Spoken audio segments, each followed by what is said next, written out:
সালাম আলাইকুম। গতকালকে থেকে হঠাৎ করে নেপাল উত্তপ্ত হয়েছে।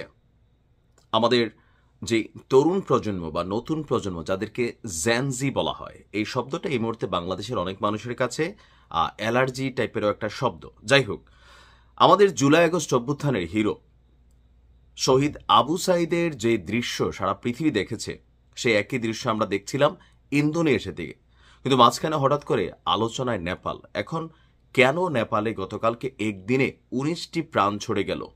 কেন নেপালের বিদ্রোহীরা বা জ্যানজিরা নেপালের যে পার্লামেন্ট ভবন সেইখানে ঢুকে গেলেন, আগুন দিলেন, এবং কি সর্বশেষ দেখামাত্র গুলি করার নির্দেশ সরকারের পক্ষ থেকে আছে। অলরেডি এই ঘটনাকে কেন্দ্র করে নেপালের স্বরাষ্ট্রমন্ত্রী, লেখক যিনি আছেন, তিনি পদত্যাগ করেছেন ১৯ জনের প্রাণহানির কারণে।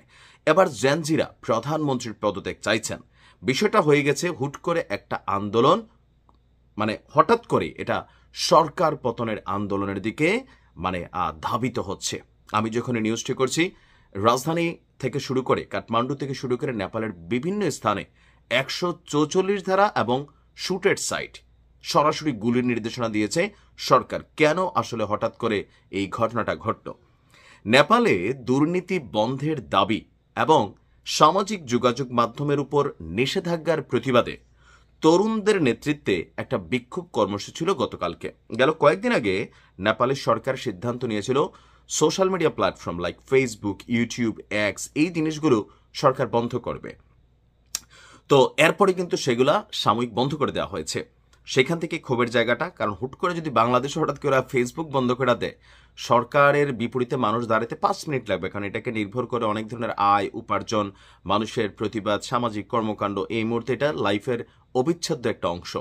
তো এর পাশাপাশি দুর্নীতি ইস্যু, তো সবকিছু মিলিয়ে গতকালকে রাজধানী কাঠমান্ডু সহ দেশটির অন্তত ৭টি শহরে বিক্ষোভের ডাক দিয়েছিল জ্যানজিরা।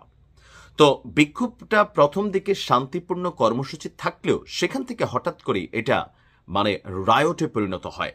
আর এক পর্যায়ে আইনশৃঙ্খলা বাহিনী পরিস্থিতি নিয়ন্ত্রণ করতে প্রাণঘাতী গুলি চালায়, যেখানে ১৯ জন নিহত হয়েছে এবং ৩ শতাধিক মানুষ আহত হয়েছেন।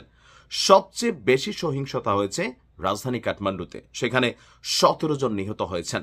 বিক্ষোভকারীরা এক পর্যায়ে পুলিশের প্রতিবন্ধকতা ভেঙে পার্লামেন্ট ভবনে ঢুকে পড়ারও চেষ্টা করেন। উত্তপ্ত কাঠমান্ডুতে মোতায়েন করা হয়েছে সেনাবাহিনী। নতুন নিয়ম নীতি মেনে চলতে ব্যর্থ হওয়ার কারণ দেখিয়ে ২৬টি সামাজিক যোগাযোগ মাধ্যমের প্ল্যাটফর্ম এবং বার্তা আদান প্রদান অ্যাপসের উপর নিষেধাজ্ঞা জারি করে প্রধানমন্ত্রী পি.কে. শর্মা ওলির নেতৃত্বাধীন নেপাল সরকার। তো গত বৃহস্পতিবার মধ্যরাতে এই নিষেধাজ্ঞা কার্যকর হলেই বিশৃঙ্খলা দেখা দিয়েছিল। এর ফলে বিভিন্ন খাতে তা ঝামেলার তৈরি করে। এ নিয়ে ক্ষোভ হতাশার বহিঃপ্রকাশের হিসাবেই রাজধানী কাঠমান্ডু রাজপথে গতকালকে জ্যানজিরা নেমে আসেন। তবে এই বিক্ষোভের পেছনে সরকারের বিরুদ্ধে অসন্তোষও কাজ করছে এবং কি সরকার পতনের একটা নীল নকশাও কাজ করছে, দাবি হচ্ছে সরকারের। বিক্ষোভকারীরা পুলিশের প্রতিবন্ধকতা ভেঙে পার্লামেন্ট ভবনে ঢুকে পড়ার চেষ্টা করলেই সংঘর্ষের মূল জায়গাটা শুরু হয়। প্রথম দিকে পুলিশ লাঠিপেটা, কাঁদানে গ্যাস, রাবার বুলেট ব্যবহার করলেও বিক্ষোভকারীরা পুলিশের উপর ঝাঁপিয়ে পড়ে। এক পর্যায়ে পুলিশ সেখানে প্রাণঘাতী অস্ত্রের ব্যবহার করে।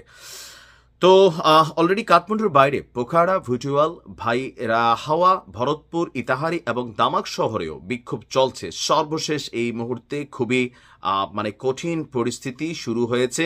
এখন থেকে আপনার শুটেড সাইট অর্ডার আছে। তবে নেপাল সরকার খুব শক্তভাবে এই জ্যানজিদের যে বিক্ষোভ সেটাকে প্রটেস্ট করার ট্রাই করতেছে, বোঝাই গেছে। এখন সেনাবাহিনী, পুলিশ সহ আরো বিভিন্ন সংস্থাকে কঠোর নির্দেশনা দেওয়া হয়েছে, কারণ তলে তলে সরকার পতনের পরিকল্পনা, লাইক বাংলাদেশে যেমনটা দেখেছে, এই জায়গা থেকে জ্যানজিরা যেমন উদ্বুদ্ধ হয়েছে, ক্ষমতাসীন সরকারগুলা টেনশনে পড়ে যে এই আন্দোলন কখন সরকার পতনের আন্দোলন হয়ে যায়। অলরেডি প্রধানমন্ত্রী শর্মার বিরুদ্ধেও পতনের দাবি তুলেছে আপনার জ্যানজিরা। আজকে নেপালে অনেক কিছুই ঘটতে পারে। তবে এর মাঝখানে খারাপ সংবাদ হচ্ছে, আমাদের বাংলাদেশের ফুটবল টিম, সম্ভবত আমি জানি না যেটাকে অনূর্ধ্ব নাকি ঊর্ধ্ব, তো ফুটবল টিমের একটা পার্ট আমাদের নেপালে আছে, তারা সেখানে হোটেলে অবরুদ্ধ আছে। সো আমরা আশা করি নেপালের জেনজিরা বা নেপালের সরকার আমাদের ফুটবলারদের নিরাপত্তা দিবে। এর পাশাপাশি নেপালের এই আন্দোলনে অলরেডি গতকালকে থেকে শিল্পীরা তারা একমত জানিয়েছে। পরিস্থিতি যা বলছে যে সরকার পতন হয়ে যাবে, নেপালের সরকার পতনই হয়ে যাবে। পরিস্থিতি যেভাবে গতকালকে 19টা লাশ পড়ছে, আজকে আবার বিক্ষোভ হচ্ছে। তবে সোশ্যাল মিডিয়া প্ল্যাটফর্মে সরকার এই নিষেধাজ্ঞা যখন দিছে সেটার ইফেক্টটা বড় আকারে দেখা দিছে, বিশেষ করে আয় রুটি উপার্জন, পাশাপাশি পরিবারবর্গের যারা দেশের বাইরে থাকে তাদের সাথে কথোপকথন, মানে এগুলো তো একটা বিশাল একটা ইফেক্ট তৈরি করে ফেলছে। এখন পজিটিভের তুলনায় নেগেটিভিটিও বেশি, কারণ এই মাধ্যমগুলোতে আপনি দেখবেন এখন ভালো কাজের চেয়ে খারাপ কাজের পরিমাণই বেশি। দেখা যাক নেপালে কি হয়। আজকে দিনভর আপডেট পেতে থাকবেন। আসসালামু আলাইকুম।